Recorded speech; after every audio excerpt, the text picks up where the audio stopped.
नमस्कार, सी न्यूज भारत में आप सभी का स्वागत है।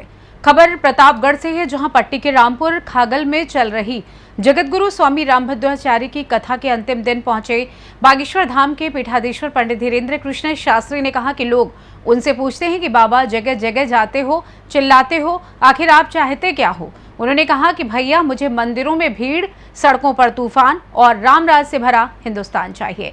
दरअसल चित्रकूट के श्री तुलसी पीठ सेवा न्यास के उत्तराधिकारी आचार्य रामचंद्र दास के पैतृक गांव रामपुर खागल में आयोजित भागवत कथा में हेलीकॉप्टर से पहुंचे धीरेन्द्र कृष्ण शास्त्री ने कहा कि हिंदू अब जगने लगा है, जात पात से ऊपर उठने लगा है।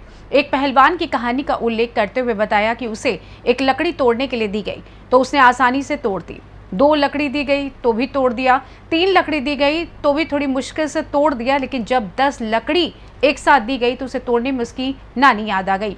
इसी तरह अगर हम जातियों में बटे रहेंगे तो धर्म विरोधी हमें तोड़ देंगे, अगर 2-2 रहे तो भी हमें तोड़ देंगे, लेकिन अगर सब हिंदू एक रहेंगे तो कोई नहीं तोड़ सकेगा। उन्होंने कहा कि रामचरितमानस में 2 चौपाइयां हैं, जिनमें एक है पुण्य पुंज बिनु मिलहि न संता और दूसरी बिन हरि कृपा मिलहि नहीं संता। उन्होंने कहा कि किसी ने बाबा तुलसीदास जी से पूछा कि मुझे संत तो मिल गए हैं, अब हम निर्णय कैसे करें कि प्रभु की कृपा से मिले या पुण्य उदय के कारण। इस पर तुलसीदास जी ने कहा कि बेटा, जब तुम चलकर संत के पास जाना तो समझना पुण्य का उदय हुआ है, जब संत चलकर तुम्हारे पास आए तो समझना भगवान की कृपा हुई है।